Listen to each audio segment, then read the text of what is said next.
That's right, guys. We're back in Chengdu here on a beautiful Wednesday to see if OMG can make their final stand in summer of 2019. And against EDG, no less.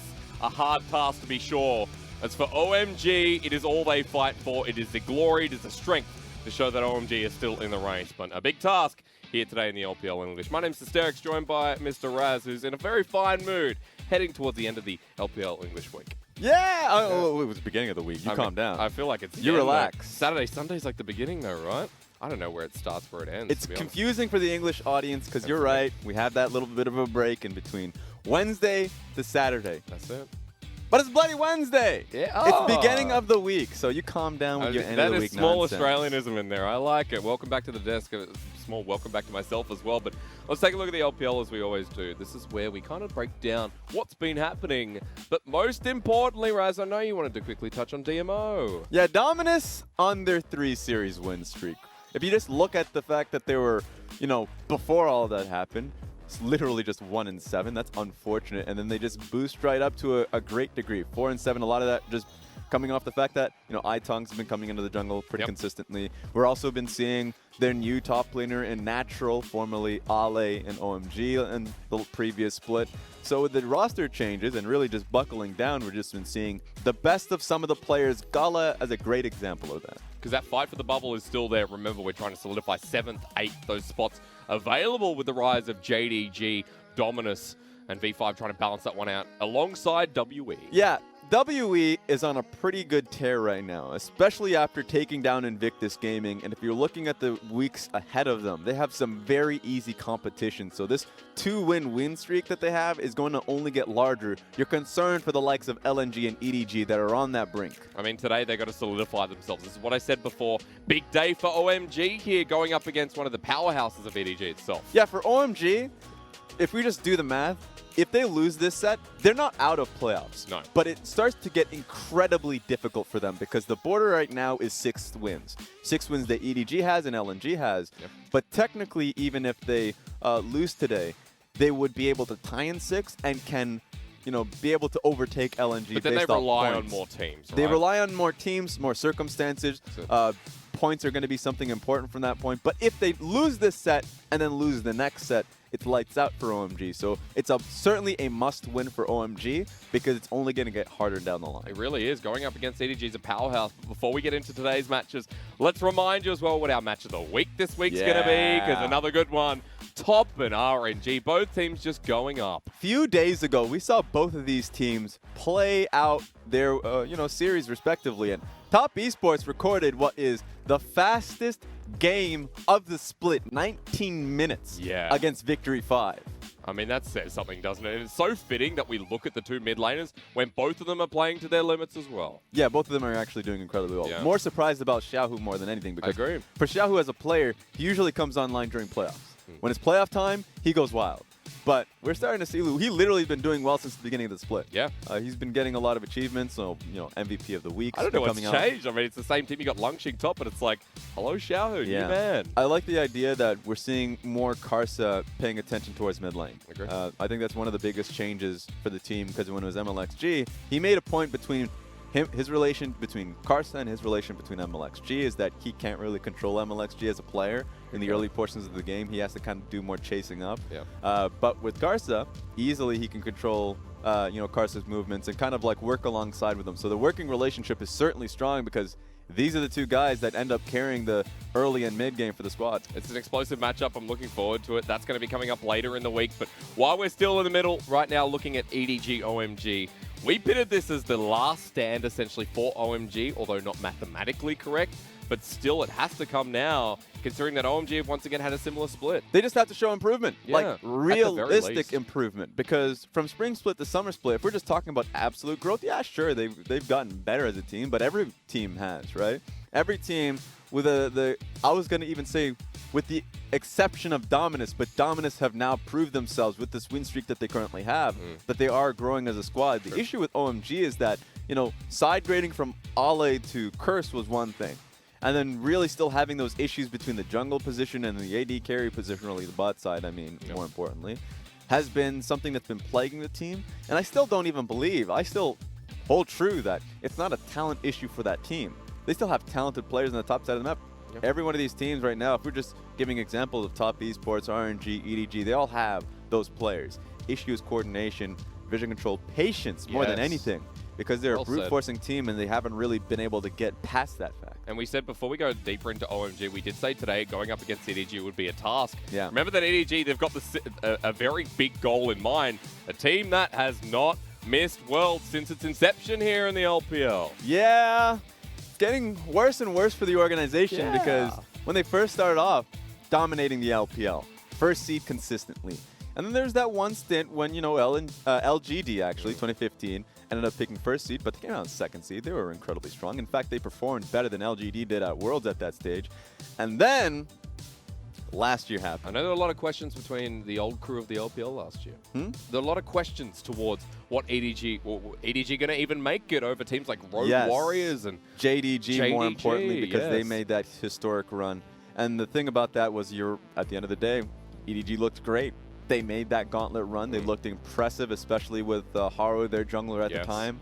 And now this year, even worse. Just because if you saw the amount of championship points they had from Spring Split, they got bumped out the first round to Dominus. Yeah, big surprise. So the fact that that ended up happening, now the idea, they can't even chase for first and second place. Well, first if they ended up taking the championship, but that's not going to happen. Second championship points, not going to happen. And now they need to be at least fighting for Gauntlet. Yes. So current performance is going to be incredibly important. And then another thing as well is literally once it gets down to playoff time, they need to showcase what we've been seeing during the regular season in playoffs. It was sad because the story in Spring Split going into the playoffs was that, you know, EDG was the second best LPL team. They had incredible games versus Invictus Gaming, RNG, all that. They looked super good, and then they went up against Dominus and got blown up because of the LDL champions. Because of that, you know, a lot of it was how they were not able to adapt in pick and ban, and then in game. So we're going to have to see a lot of wholesale changes from the team. As you can already see, they're coming out in the Chengdu arena. In the top lane, it's going to be Jinoo. In the jungle, it's going to be Jiejie. Scout in the mid lane, and iBoy and Meiko rounding out the bottom side of the map. The team that we've gotten used to here in summer. Remember, Jinoo is the addition alongside Jiejie. The top side of the map's changed, but it looks stronger. There's a lot of hope towards EDG at the start of this split. Yes. At the start of the split, they looked phenomenal. I don't think the question was ever about the talent of the players. Of course not, no. It was more so synergy, working alongside each other, consistency, because, you know, we saw it in Spring Split regular season. The team would look great in one moment, look awful the next, and I didn't understand it. Not a lot of people did, but, you know, we're starting to get more of those answers. As per usual, we're in the Chengdu arena, so you're going to be seeing the OMG crew come up off their seats. Take a seat, ladies and gentlemen. Welcome back to the roster. Curse on the top side. It'll be World 6 here today. Icon, Crystal, and let's welcome back an old support of OMG in 5, returning to the bottom lane. I'm a big fan of 5 from back in 2017 when he was working well alongside SMLZ. Yes. In fact, if you listen to SMLZ, he just speaks highly of 5. Like, out of all of the supports that he has worked with, very happy with 5 as a player. And so back then, a lot of it was based off of 5's Thresh. That was his best champion. He was incredible on it. His laning phase was good. I think a lot of the questions around his current performance, or at least the last time we saw him, kind of dwindling. And a lot of that comes down to, you know, the usual things we take for, you know, we don't really talk about, which is just how he's working alongside his consistently changing AD carries. Because remember, it was Chelly coming into spring. It was consistent in that bottom lane. Coming into summer, OMG have made change-ups down there. Crystal Hood, have made their appearance. Chelly's played support at one point as well. So the bottom side of OMG's been all over the place come summer. Yeah, I mean, I wouldn't even say it was consistent with Chelly last time around because we saw, you know, the former Vici Gaming AD carry come in.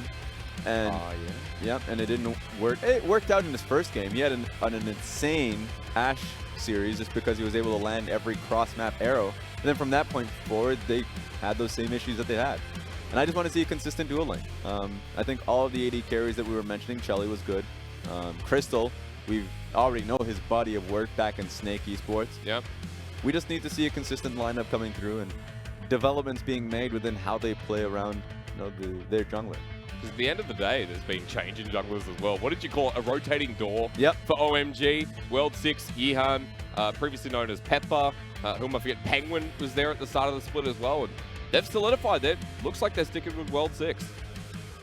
You say that, but they were literally playing. All right. But World 6 in the last 3 weeks or so has played the majority. Yes, majority. So when I say sticking with, it's I mean better. like the relatively speaking, it's better. Yeah. And I say rotating door. I started that one when I was in 2018, and they had literally 3 junglers rotating at the same time. Like around in one series, you'd be seeing all 3 junglers, and it just felt like, you know, you could have those 3 people within that rotating door at the same time. Hey, it makes sense. Yeah. So at the end of the day, you know, for OMG, consistent growth within the team and making use of stage time is going to be important. And then if I look at EDG, consistency, please, right? Yeah. I just want to see what EDG can do in the early portion of the game when they have those leads, being able to close them out cleanly around Jiejie, because Jiejie is a phenomenal early game jungler. Problem is how he's able to maintain that, you know, across his lanes. Now, I'm not going to blame him for a lot of the recent issues with EDG. Yep. A lot of that actually goes on towards iBoy's shoulders. iBoy, when he went up against RNG, was actually MIA. Not only was he pressured heavily by jungle and dual lane like bad matchups, but then he would just be starting to make unforced errors himself. So I think the pressure definitely got to him in that series. I mean, it was the Ezreal plays. It was big question marks over iBoy's head. Sure, it was better against FPX, but there were still some moments where iBoy just wasn't playing towards his peak element. The AD carry we expect in EDG to be that consistent force. I mean, I agree with that. I think it's like, I'm not even talking about peak. Like, if we see peak iBoy, perfect, because that's what a world-class player he was able to show in his first showing in the LPL. But I just want to see somebody who's come out and doesn't just have those moments in team fights where he eased forward accidentally, right? I'm just talking about like moments where cast my mind back to when it was RNG actually pressuring on inner mid lane turret, and they were all recognizing that, and okay, let's move back towards the inhibitor, and instead of eating backwards, he eats forwards. And this was happening actually fairly consistently throughout that series. And at the end of the day, if it's just that one day, people have bad days. You take it, you leave them. But you want to just be able to look at the next day, especially versus OMG, where they want to be able to teach a lesson here. I think this is the day to be able to show that they're a strong squad once again. Because I mentioned this was a must-win for OMG, and of course it is. Every point forward now for OMG is. But for EDG, these are important series to take because I mentioned off broadcast, you know, my little triangle. It was a bit early to be talking about that, but the point was that EDG, they're not safe. They still need wins alongside Suning, alongside LNG to secure their place in playoffs. Yeah, let's talk about that though, because I don't think they're in a must-win position. They actually have, for the 6-win squads, a fairly easy end of split. But top esports Suning, I mean, those are the last 2 matches for them. They have Jiejie Gaming. And Jiejie starts it off, right? Just based off that, they should have 7 wins. You're right about Suning, the way they're playing up, and top esports should be a tough one. If they end up taking that one, then that would be an upset. But basically, OMG and Jiejie Gaming should be able to get you above, and there's no danger, right? Yep. People will look at the points and saying 6 wins, that's unfortunate. 7th place, even worse. But if you look at the schedule ahead, this is actually going to be a blessing for EDG. Okay, well, I'll keep that in the back of my mind. 6-5 right now. The win still going to be impactful. Let's go into game 1, see if OMG can try their mettle on this powerhouse team. Just as a reminder, Talia, Jace, globally banned alongside the Mordekaiser 9.14, so we won't be seeing the likes of those. I mean, we saw a lot of the Jace coming out of OMG, so there's been a lot of change-ups in the league so far. Remember, we're also on patch 9.14, one of the biggest patches in league for this year. Yeah, a lot happened there, and it recontextualized a lot of champions. Good example would be like Grievous Wound types. Now, Katarina, we won't see her. One day, but no. But the Clad, we definitely will, and that changes like what lanes you go up against. So like the Vladimir, we already saw that lane matchup for the Clad, but suddenly it's like the Aatrox that people have been picking up consistently that you're now more comfortable picking Clad into. So those are the type of matchups I'd like to see. See, I love the Ruthless Predator breaking shields, then applying the damage from Renekton. That was a fun change-up, and we do have a Renekton player in our top lane, but first of all, let's look at game 1 and a Kiana picked up for EDG. Instantly. Love it. First rotation for EDG, they go straight to it and try and empower Scout. So that's the type of play that EDG wants to go for. Already just throwing it right out there. I'm going to be concerned for Icon coming into this one because both of these teams are actually fairly similar in how they want to be able to support their mid laner early on in these games. And so 2v2s through mid are going to be a constant. The only worry is that, much like I mentioned coming into this game, OMG are far more brute force. Yeah. You will be able to see the jungler coming from a mile away, and they will still stay in the lane too. A lot of times I look at that and I'm like, what the hell is OMG doing? Like, if I was the enemy mid laner, I'd be just spam pinging my jungler to come immediately because their intentions are fairly clear. I hope they clean this up. Right now, already showing the Corki. Remember, Corki can be a top laner here for Curse, so makes a lot of sense. A smart pick here for OMG. But a lot of LPL mid laners haven't minded taking the Qiyana into the Corki. Ability to easily trade in the early game. And for EDG, they're going to just encompass how the mid lane roams. They've got the Kai'Sa now picked up. I think they have enough AP on the side of EDG. If you're just going Kai'Sa and Gragas, suddenly that means that Jinoo can go towards an AD style. He doesn't have to pigeonhole himself into an AP champion now that they have the Qiyana mid. So that's a good way to draft for EDG. Also, Five's return. Want to note that the Brom, which has risen in priority, will be paired with an Ezreal. So passive bottom lane, one that Crystal can sit comfortably on and potentially play towards that weak side of the map. Already showing a pretty strong composition from OMG. Just heavy poke coming in from both the Corki and the Ezreal, and the shield is great. I mean, every single time we see a Braum within a composition post early game, he's just been great to be able to stop fights from happening, and he's a great basically blocker to the Gragas cask. Yeah. So the ultimate comes through, he can just stop that immediately. Junglers despise that from the Braum, but yeah, it should be good skirmishing overall from OMG. They just need a frontline or an extra one to support the Braum. Well, getting rid of supports for now. You've already got the Braum there. There's an opportunity to go for those solo lanes because junglers getting banned away here by EDG. They have a different thought in mind, and is it jungler or support for last pick? Oh, you're right. That Gragas could be a support. Okay, well, it's not anymore. The 0% win rate? Volibear. 0-4. Now, Raz, in the back of my mind, I thought, what supports would love this Volibear pick? There's Lumao, and there's Meiko. Meiko's gone towards it too. You're right. Max as well, but we're not talking about Max. Let's get it. Volibear. We need to put a win on the Volibear by any means necessary. I love this.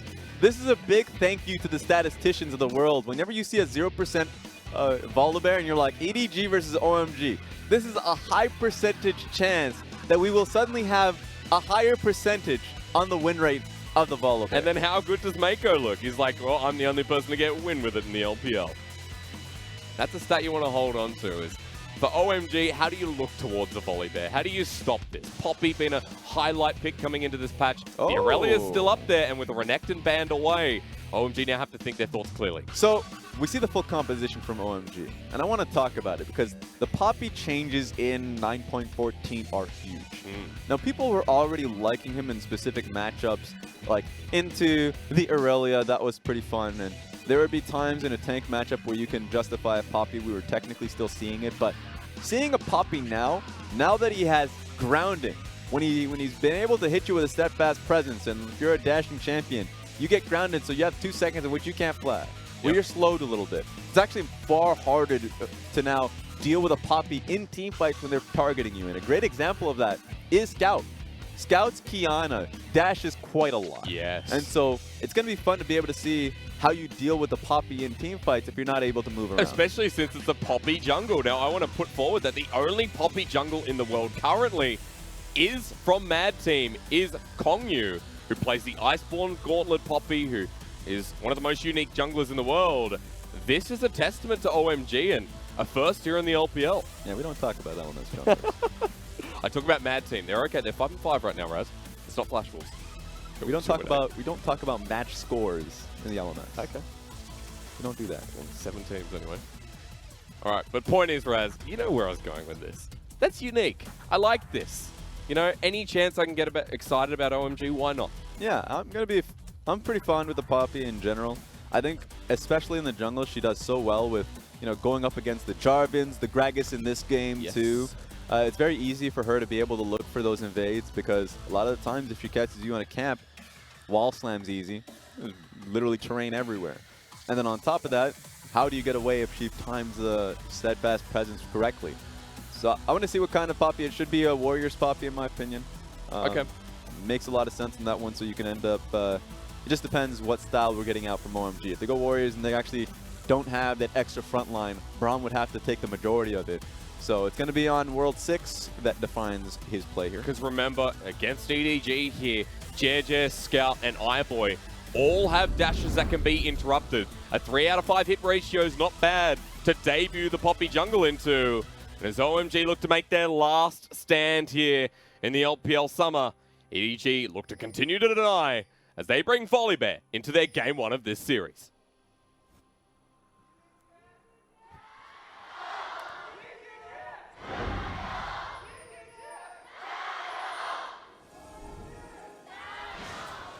And an early invade, get that rolling thunder out of here that is the best FLICKR skin. If anyone disagrees, well, actually, Well, he snagged the potion from him, so Ezreal's going to be happy about that. yeah, there's worse. Found it in his back pocket. Can be spotted on a ward here as well. So good attempt from OMG. You do get some of that klepto on the back of that. There's nothing really standing out, but an electrocute Poppy, Raz. Electrocute Poppy. I've seen it. Let's go. I've seen it a lot in So here's the thing. There are 2 styles of Poppy here. There's the I want to be consistent Poppy, which is Cinder Hulk, The boring Full Poppy, tank. right? Yeah. You're right. So you can go in that direction. Or there's like solo queue Poppy, Yeah. Chad Poppy. Oh, let's get it. Oh, this is Let's Chad go. FLICKR. Meiko just wants to flip at a wrist. 5 going to take an extra couple of shots, but Meiko definitely lost that trade. So it's fun watching Clement's cast whenever he's talking about a Volibear because all he's Yes. talking about is that level 2 cheese, right? Yeah. Mako's like, I'll do you one better. Aftershock, one. level 1, get here. Get over here. We are seeing the Aftershock Volibear, of course, now. We've only seen Predator once out of Lumal, but everyone else has reverted towards the Aftershock. And for Meiko, losing that trade, the Aftershock not going to save him too much. And that's a trade you don't want to take that early on, as the Poppy is towards the bottom lane. See where World 6 goes from here. Okay, so makes a lot of sense. Doesn't want to. The tenacity is nice. I'm a fan of that one in the secondary. Triumph, man. This guy wants to just go. Yeah. See, this is the type of fun I'm talking about. We're talking about the Chad build on Poppy. This is when we start looking towards the fact if he goes towards Cinderhulk. If he goes Cinderhulk, I'm cool with that. That's the smart way to go. Oh, iBoy's alone. If he goes even further, yeah, that's a Got flash. him. Winter's Bite lands as well. He gets the stun down. OMG's body lane ready to jump on them. 1 auto needed. OMG finding for the flash into the whore. That's OMG just running straight for it. There's 4 members down here. What is going on? Gotta support the fight. EDG have tried on that one.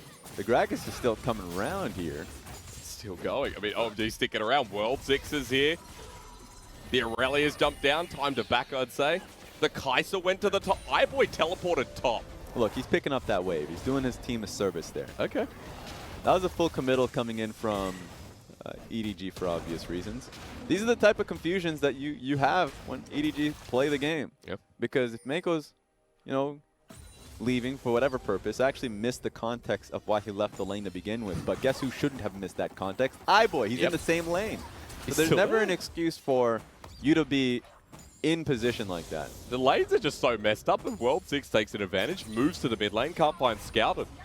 As he gets spotted out, iBoy has now the time to back away. Okay, I was going to get concerned if it went further. Ambitious. Yeah. But now you can go back and go to the lane that makes sense. That's true. So I'm always an advocate of picking up waves bouncing on towers, so him teleporting top lane, that just really is going to be on the Vladimir and the rest of his team to pick up the wave bot and at least make it so it's not a bad wave too. If it's like slowly pushing in and it's awful for your AD carry, then you have to fully push it in. So I think EDG did the right call here. Oh, but Scout the flash onto Icon. Electrocute. Thumbs up, not the right move there. Icon going to be backing away, but has teleport in hand. Icon reacted very well though. Yeah, very quick. So the fact that he was able to get out of that one, now he got the flash out of Scout. He can teleport right back into the lane. Call for World 6 to essentially come back for a 2v2 at the very least. But Jiejie's got a mission in mind. More action. Meiko has the same one in mind. The Majestic Roar is out this time. I get the name right as body slam into the wall. Crystal isn't escaping. iBoy locks down his first kill of the game. This is the wave that we were talking about earlier on. What we saw from EDG was they gave him a damn good wave. It was awful for Crystal in 5, and We needed to see World 6 in the area. He's up top lane, Jinoo's though. already not having a good time, Raz. There's Got the you. flash. The slam into the wall doesn't exist, but Jinoo able to trade back. Yeah, he missed the wall. Sometimes it's hard to tell the wall Heroic hitbox. charge doesn't always do what you want it to Well, do, you know? sometimes it's too giving, you know? Sometimes it hits something that literally isn't a wall. Yes. But in this case, it works exactly as intended. You just didn't flash in the correct area. I mean, Jinoo's walking back into the lane, so he's going to get another chance here. Jinoo next to the turret. That's where he wants to avoid as well. Six is waiting for the aggro. Curse takes 2 turret shots. Jinoo's about to get the Crimson Rush as well, Raz. This is not good. The flawless duet to slow down the play, and Jiejie would have been in. Very smart from Jinoo. He was not only walking, recognizing that Jiejie was going to be right next to him, but he was stacking up for a Crimson Rush. So making it very difficult for World 6 to even entertain the idea of a dive at that point. While this chaos has been going on, though, the top lane accrued such a big lead. 20 CS on the Aurelia. Icon has one himself. We'll touch on that a little bit later, but right now I want to look at that matchup because 20 CS this early on, that's leading the gold charge for OMG in this early game. Yeah, it's nice. It certainly is. The only question is, what are you going to do about it? Because in the early laning phase, we've seen multiple times in Jace matchups and all that where the Vladimir has certainly been suffering. Yep. The issue is if the game goes long enough, if the turrets go down and OMG can't really do too much past that point, then they're following him. Yes. They should actually be able to get him. Supreme display of talent, double stun. The edge of the wall. Does that count as one of the hitboxes, Raz? That's a hitbox that's screwed up. But it's a different champion. I'm just upset. I mean, you know what? I line that up with like the Vayne Condemn, the heroic charge we were talking about there before. There's got to be some other hitboxes that are just absolutely bonkers in this game. Condemn. What's wrong with Condemn hitbox? Sometimes Condemn, you hit the tip of the wall and you're like, well, I'm stunned. It's the tip of the wall. It should be. No, but I mean like the absolute tip. I'm not listening to that. A bit of rock. I'm not allowing this. All right. For the rest of the champions, I agree. Okay. We're going to get our taste of hitboxes Oh, soon. no. This is awful for... Look at, Gragas is here for a reason. This is another bad wave for Crystal and 5. This is the second time in a row that their wave is setting up for a jungle. I just love OMG, know that EDG are in the brush, but it's just about where. They also know that Gragas is coming. Yes. But what are you going to do about it? I mean, Deny you set up yourself for a 3v3. Let's go. He just backs away. Meiko's dead. They've given up on the bear. Go back to the mountaintops, you crazy, wacky polar bear. No, but World 6 did a great job being in the area. That was just was wonderful. I actually didn't even check the minimap to see if he was coming right by, and he was. He was just bot lane. He was just, between the tri-brush. So good stuff. That was the second time round where EDG were setting up for another dive, and it was Gragas bounced out of there, and World 6 was able to get a kill on towards the Volibear. I have to say, OMG's early game, they've been matching EDG really well, and World 6 on this Poppy has always been there first, so props to the team that came into this as underdogs and is performing really well in the first 10 minutes. You know what it is? What is it, Raz? The Volibear win rate. It's the curse of Volibear. It is the curse, It's the curse of Volibear. No, it's not. But I mean, I like to entertain the idea. If they lose this, then the curse exists. 0-5. That's what you're facing here for Meiko. This is our 4th team to pick it up as well. You know what curse hasn't existed in the last minute? What? The Aurelia. Oh, yeah? Pretty large gold lead, and of course it's starting to dissipate just a tiny bit. Because remember, if Jinoo gets out of lane with anything less than a 20 CS disadvantage, then you're going, okay, the Vladimir takes that, and Jinoo is a fantastic Vladimir. A great top laner who you favor him going into the mid lane. Yeah, a little skirmish about to happen. Are we here, just though. fighting again? It's a volley bear, though. Yep. Does he have Chosen of the Storm available? That's World my 6 question. is available. Heroic charge available, steadfast present, instant flash comes through, package as well. EDG's bottom lane at half health. Uh-oh. World 6 run! Flip him! World 6 going to get locked down, double lockdown as well. Supreme display of talent, locks down 3, but Meiko still getting chased down. Will die! Raz, I know you're feeling it as the explosive cast gives him a little bit more. Under turret, the bloodbath continues, and Scout's coming in. OMG's got to run. Or into the brush element, he's invisible, but where is he? OMG, take your advice, and they're out of there. Exit strategies. Always devise an exit strategy. They had one. OMG went straight through. Did they really? A lot of them did. A lot of them World 6 did. Actually, he still got out alive, but it was really, really risky on that one. This is a fun game, though. This early game is actually just supreme. I could never actually get my points out there before that fight actually starts. That's my only concern. Well, you have a bit of time now as it looks to be slowing down to a degree. Mountain Dragon here for EDG, and he flipped the ward. I just love the animation, even though if the ward doesn't move. But yeah, great positioning right now from EDG because not only, even though they couldn't get a kill, They still forced the base off of OMG. They were able to get the Mountain Dragon, roll the dice. Let's see if it's another. Okay. Ocean's pretty, it's okay. It's Yeah, you all right. take that. It's all right. But this was my concern. If you didn't get too much off this one, you should completely move down. You shouldn't move to the left. Not at all. Mostly because you haven't been able to track where the Kiana is. And no one's there. And so I was surprised that they weren't able to get a kill off that, mostly because Jiejie comes through, was getting blocked by the Aurelia ultimate, and the teleport comes alongside him. So the kill on Curse was the only thing EDG was able to acquire, sadly, for EDG. But that's the type of issue that it wouldn't be an issue for OMG if they had just backed south. Yeah. Then it would have been far easier for them to be able to deny some turret plating, or at least deny some CS and experience and power, and then back out completely. And I'll give a caveat to that as well. The Aurelia moves out of lane for a bit. The kill goes over to the Gragas, which is okay, but the Vladimir gets a little bit more time, a bit more freedom going back to his lane, despite the level difference right now between them. I like the Wit's End to be picked up from Curse. True. I'm a big fan of the idea where, you know, you're itemizing for the split push, and your entire goal is to make it so Vladimir doesn't group with the team nearly as much as right now EDG requires of him. Also set up there with the longsword so that that can turn into the Executioner's Calling, which we've seen countless times now into this matchup. So for Jinoo, it's going to get even harder from here on, as he is now 35 CS down in the lane.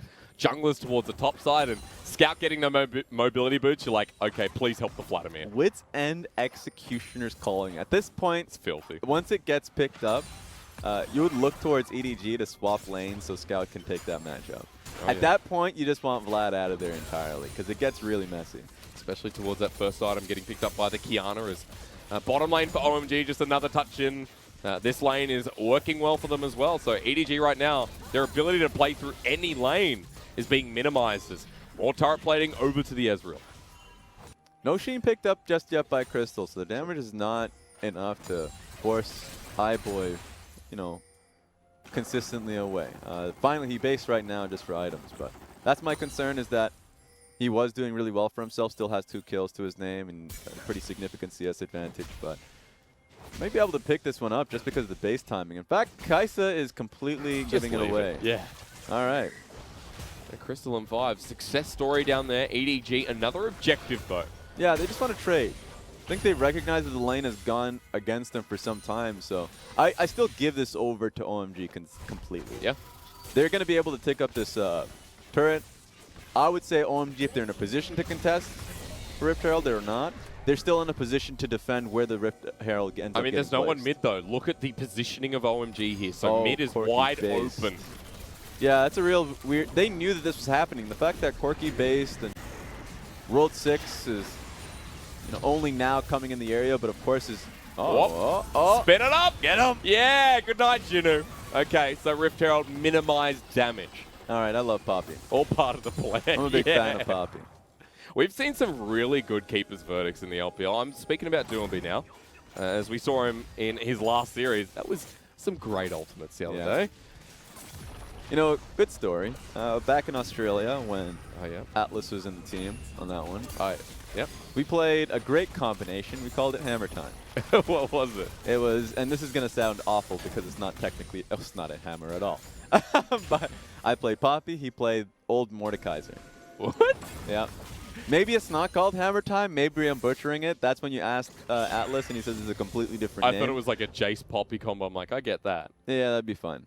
But basically, it was just Old Mordekaiser and Poppy just being absolute idiots. And I really enjoyed that one. That sounds like a great composition. But the reason why I enjoy Poppy as a champion, even pre-change, as World 6 needs to get the hell out of here. Yep.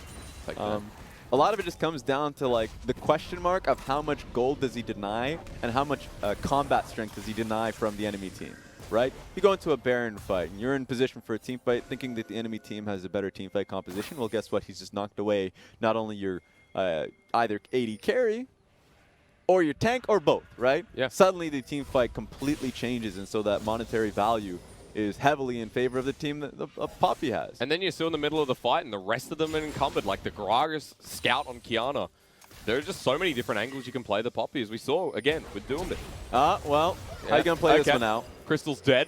Yeah. That's the pro bono of EDG having the composition they do. If you get locked down, you don't move. But that's typical Crystal. You know, that's Crystal back in the days when Snake came into the scene and Crystal was moving from one lane to the other, contesting for wards. He did it alone. Yeah. Screw your friends. Go about it all on your own and take the riskiest path. There were multiple times where he was getting picked off, and he got a lot better at that. It's unfortunate that this is not we just come in a shining a perfect positive time. light. Yeah. It's definitely not shining a positive light. I mean, after that early game, look, it's still a 4K gold lead here. Crystal dying doesn't mean too much, apart from this Dragon being given up, and World 6 doesn't want to go challenge. Another one coming up afterwards. All right.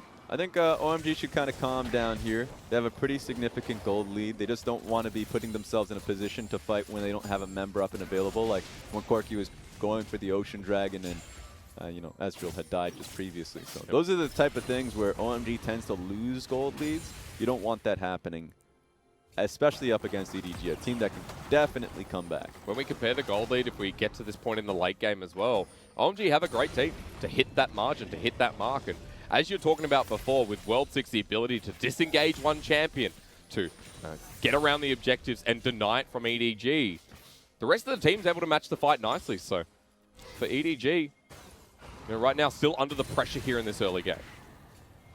If you just look straight down their composition, I don't think I've naturally done that just yet. Their composition in team fights, though I alluded to it, is pretty damn threatening. Vladimir at a flank, enough said, right? We've already seen what a Vladimir can accomplish amongst all regions globally. We've seen what Jinoo can do on a flank as well, yeah, more specifically. 100%. Gragas set up, but the Kai'Sa is certainly another factor. This is going to be that, you know, Muramana, likely AP Kai'Sa. Yeah. So just based off the Vladimir and Kai'Sa alone, the damage is already completed. And the playmaking is there from the Gragas end. Naturally, we're seeing it right now. But the Gragas and the Kiana, and I want to see how much damage we're talking about. Curse has some outplayability here. Needs the flawless duet. Expect someone to be there, but EDG still not spotted out just yet. Some vision. You need not to walk into here. There's the ult, the ult, the ult, and the death.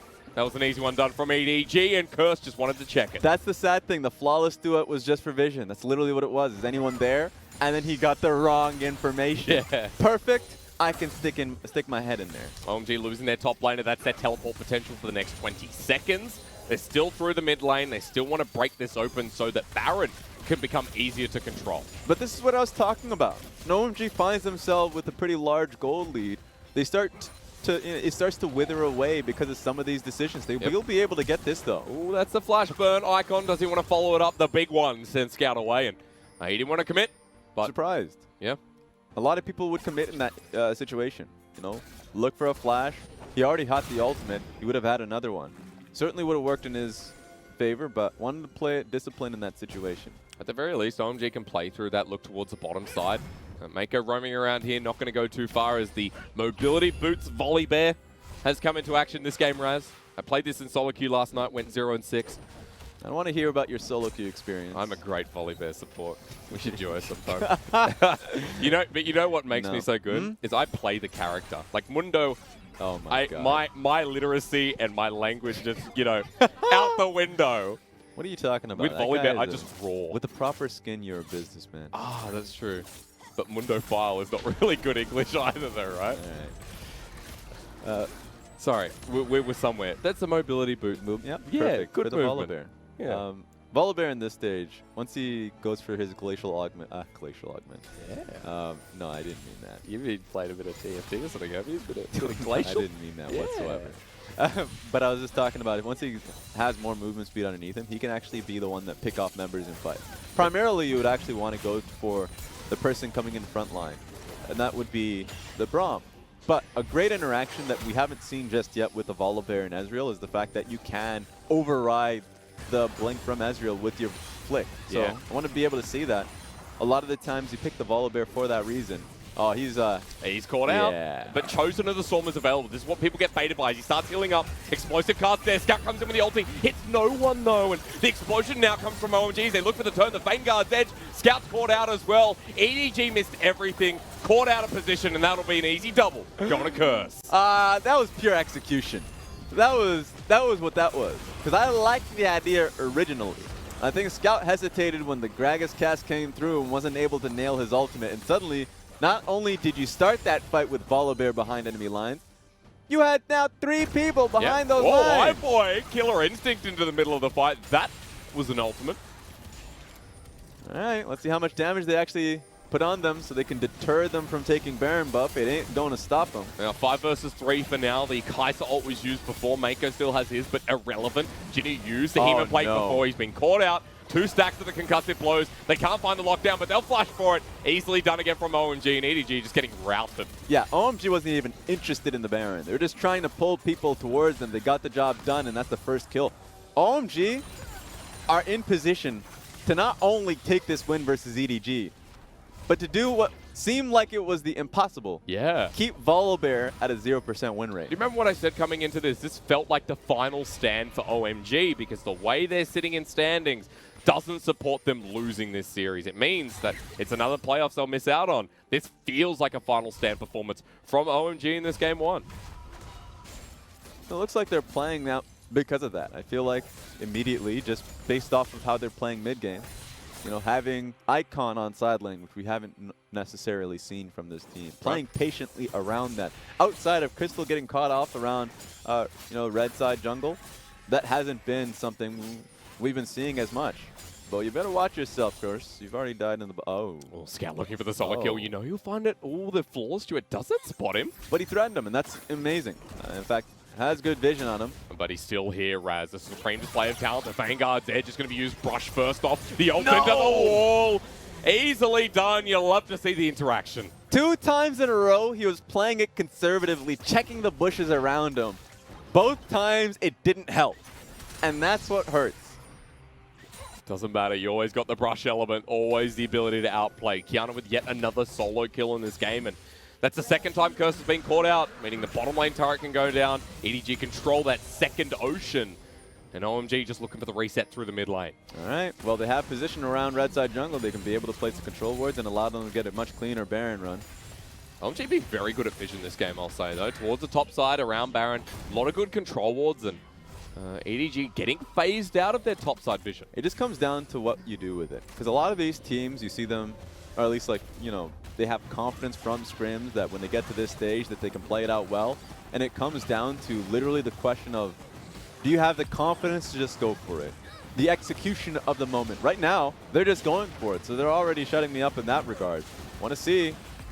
This is being silently done with 2 members. The Cinderhawk Poppy able to tank this one up as the Void Seeker doesn't find its mark. Meiko now charging in. 3k health. Jinoo, bit healthy himself. They can follow him. But well, 6 and Icon got dangerously low around Baron. So this is the conclusions we're drawing, where that was a nice and, you know, just a cute run that they had on 2 people on Baron. But EDG, RNG, top esports, a lot of these teams are smart enough to at least put in a bit of vision and be suspicious when they see members off the map for an extended period of time. Yep. We need to see OMG essentially all-inning for the fact. They had great control wards in the red side jungle, now cleared out. With that amount of vision that they had, they could have just sent 4 or 5 people in the area and challenged EDG in that situation. It may come down to, you know, like an 80-20 on Baron, but those are the chances that you take in this meta. EDG still preparing themselves for this top side, though. You can see there's a control ward in this top lane itself, where OMG preparing for the potential of a flank. Icon able to clear out the wave. He's not checking his weight for it. The rocket. Throw it in the brush. 5's walking in. That's not good, but EDG backing away. They see more members. This is not what I thought was going to happen. Meiko pays for an explosive cast for World 6. That almost sends him back into the team. Oh, chase them down. Scout run away. They kind of deserve it at this point. Chilling spikes there. Icon, wow. Infinity Edge, Triforce, Corki. You know he's hit it. This is my kind of game. Yeah. It has the best comedic timing. It has the saddest kind of execution. And now it's about to give OMG the first Baron in a very long time. I mean, the worst part is I don't feel confident about this, Raz. 5 going to put the shield up nice and early. Jinoo comes in with a Hema Plague, and this is why iBoy zoned off with the Vanguard's edge, and World 6 going to die. 5 as well shortly. He goes golden, but Curse is too darn low. Icon needs to carry this fight as Scout gets bullied out of the way. The good package that lays down the line. Icon survives, but here comes Jinoo. The golden touch from Icon. Comedic value is there, Raz. It's so well there, as 5 just has to leave stage left. I love the LPL sometimes, and this is one of their many reasons. Like I said, I don't feel confident with the fight considering all things we've seen so far. Oh, EDG are just going to get themselves a Baron. But, like, Jinoo hard carried the fight. Yeah. Jinoo played like mad. It was literally just essentially Jinoo versus Icon. Icon had 200 IQ, recognizing that the Vladimir was going to flash from. Sad thing is that you have enough CDR that it's not like you're going to be perturbed that you just used your E 2 seconds ago. You're just going to chase him down once again. So it was sad that he played that one so well and then still got killed because of a Vladimir. This is rough. EDG are back in this game. Baron puts their gold near even. And more even than they've been in this whole early game. But you know what got them to that point? What? Volibear got caught. You know, it was the Bush run that they had initially that gave OMG the confidence to go for that Baron buff. Yep. It's sad that we're not showing the replay from back then because when that gave them the confidence to allow Jinoo to get all this free damage off. And then you see Icon coming in, essentially going in, just dealing solo damage. iBoy did a great amount of work putting him down. And then this is where the 200 IQ play comes over. He goes over the wall, and sadly the E is pretty busted from Vladimir at this stage of the game. So he's going to be able to follow him anyways. Well, 2 item becomes 3 items. Zonya's Hourglass there as well. Alongside the Spellbinder, the big Vladimir is the big scout. Really good geometry. The Vel'Koz play on the Kiana is Killer Instinct from iBoy. 5's going to be caught out as well. And OMG walking to their deaths. It's like EDG have had enough and say, all right, let's actually try and finish this game. This is one of the saddest games if EDG ends up winning. Because the post-match threads, the stats that come through will not tell the story of how the hell they win. Yeah. There'll be people saying, sad OMG. When the early game was dictated by them, it looked good. Meiko has done next to nothing this game, I'll say, as we look for an inhibitor, the first of the game. But honestly, MVP performer in my eyes, between Scout and Jinoo. Jinoo has been great so far. And take a look at this. Just looking to end the game. iBoy just sitting behind. Good tag here from the True Shot Barrage. As OMG want to take it up, but Curse has already used the Vanguard's Edge. Scout just pops his way out, half health him. They don't have any teleports too. Of the 3 TPs that OMG have, all of them are on cooldown. So they won't be able to chase down EDG by any means. All right. Phantom Dancer third from iBoy though, Raz. He has some unique builds. And that's the ultimate safety from the Kaiser is there's no safety here for OMG. Ooh, that was sick. That was wonderful. And then, of course, the Icon gets blown away, but there was still a lot of damage and set up for iBoy being able to jump straight through. So these are the type of team fights that you wanted to be able to see from EDG far in the beginning. Where the Gragas sets up for the Kiana. The Kiana essentially sets up for the Kaisa. And it's beautiful depending on the location of the fight. That one was nice because it was in the blue side jungle. Oh, Crystal soloing Dragon though, Jiejie. No! Thanks for the leash, brother. Thank you so much. Jiejie with another free Dragon. Number 4 goes over to EDG, and I dare say that'll be the last one here in Game 1. But you know what, though? Oh, no. Cameraman, Run! adjust. Crystal is on the warpath. What do I know, Raz? It's the build that now Meiko has. Yes. What we wanted to see, the righteous glory. I was going to say before, when you're talking about engage and who's now going to be leading the charge, some part of me, as he flips another ward, thinks that Meiko's now in a bit of control. I want to see it in action. He's always been in control. control. Look at him go! He doesn't even hit him. He dodges away from the flawless duet, and Volibear's mad. Meiko now runs out as a great keeper's verdict there from OMG. Might actually find Jiejie. They need one more attack. He dodges out from 2. Crystal has to go forward. Happy Feet dies on the ground. You gotta love the Poppy ultimate just for that reason. Can change it on a dime. But these fights, man, it's what I live for. Yeah. This is why I wake up in the morning. And all the while, my eyes go over to 5, and I say, he's doing such a good job in this game. And I look at him because he's 0-0 and 11. Yes! He played had a well really in early good lane. game. He played it well in mid-game.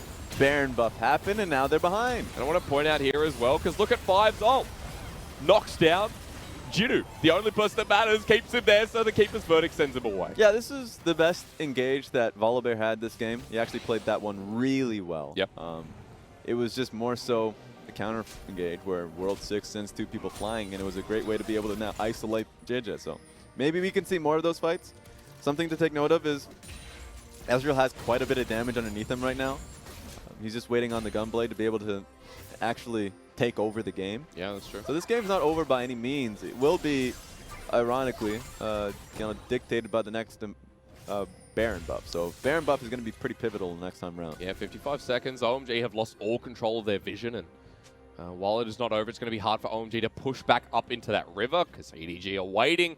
They have the Gragas, the Volley Bear at full capacity with Righteous Glory now back up and available. All right. Who messes up the Baron vision? Okay. This is what I need to know.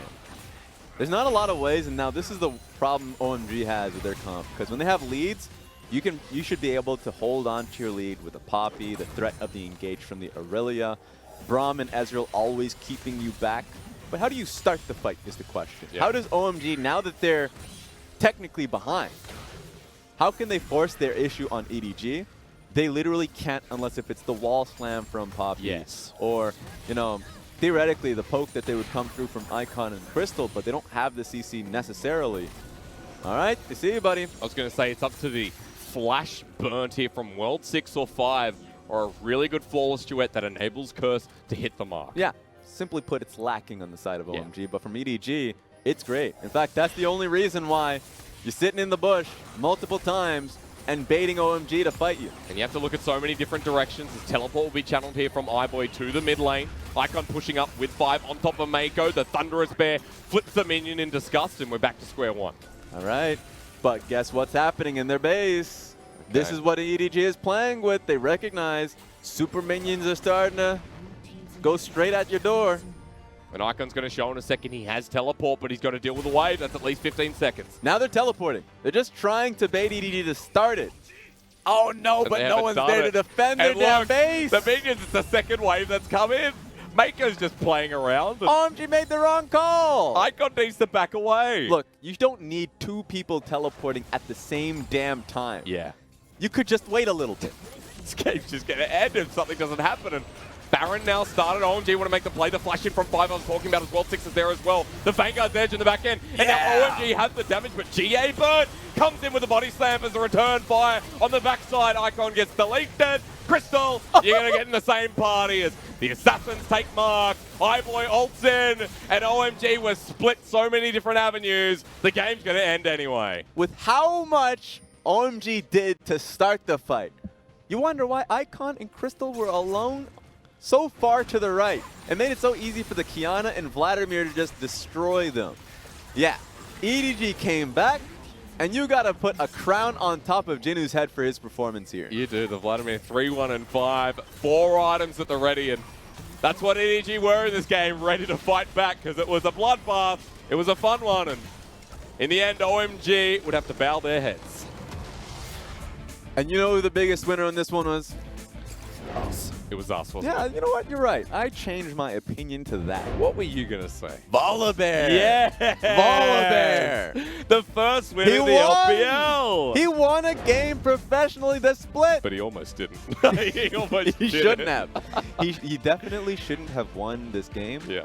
But the probability was against you, OMG. Even though you had that 0% probability, like it should have been. You're talking about the Volibear. But OMG were kings. Kings of being able to throw on Baron. I feel that. I love that early game from OMG. I'm just going to come out and say I'm upset because OMG's early game looked great. It looked fabulous on all metrics until the Always. 24 or 25 minute mark. Yeah. And it's tough to see those moments because a game can just get turned off of one Baron buff alone. Like if it was just like all it is you win that first Baron buff, you use it as a defensive Baron where they can no longer take down any other necessary turrets. They stop you from picking up the next dragon. Yeah. They got enough CS underneath them for the Kai'Sa who's going towards her Muramana. The Vladimir who was what, like 20 CS behind within the early game? Yeah, or more. Like their side lanes were doomed. And then the Baron buff happened because they were playing with their hearts. And then now OMG lost the game because of that. That's one of those games, we've seen multiple moments, I think, in the season where OMG had a considerable lead and then lost it for something as similar as that. Yeah. Where they take far too many risks individually. Like, I'm not just talking about that en masse team sacrificial Baron run, but like Crystal going for that individual award.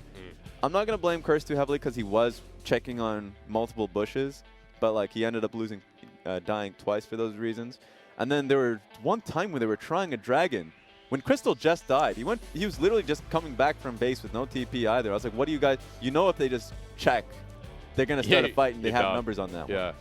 So I just don't understand what OMG as a team are trying to accomplish past their early game leads is my only question, and we're in week 9.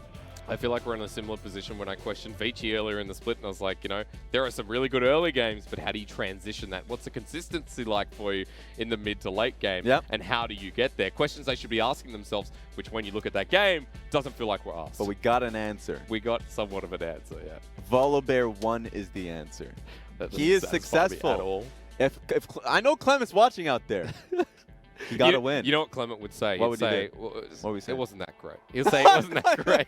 Well, it wasn't. That's actually a fact. Which is no, true. No, that wasn't. That's true. That's literally true. But it is always great. Yes. If we find that, you know, what was it? It was 4. Was it 4 times played that time? 4 times 0 and 4. This was the 5th. So now Volibear win rate. 1 and 5. 20% win rate. That's not bad. I mean, I love seeing the Volibear here, and like I said, it fits Meiko to a T. Yes. The early game is where it fell down to level 1 cheese, as we called it, where it got called out, and from there the lane was rough. Yeah, and I'm not gonna. I know I'm throwing a lot of jokes towards the Volibear. I actually think it is a good pick. You just have. It's one of those picks where you have to set up for it. Yeah. You know, vision control needs to be there. The early game lead needs to be there. And then there are multiple times where he actually could have just played it back in the early laning phase, and that didn't happen. In fact, one time they had set up for the second time to be able to get the kill on bot side, because there were 2 times in which Crystal and 5 like messed up their wave. The second time where EDG were like, we're coming back for a gank, and that one was set up poorly, and Volibear died because of that one. So that was just a poor setup from EDG's behalf. And then finally they get to the mid game, and it was not even Volibear running out of vision into vision. It was like the big lane run down like he was Sion. It's like, well, we see this coming. We have the Braum. We have the Ezreal. We're going to put you to a stop, and then we're going to have return damage. Like, that's not a game you want to pick Volibear. It was an interesting first game. It was entertaining. I'm hoping for more from OMG as EDG strike true in game 1, take their first win. We'll be right back with game 2 after this.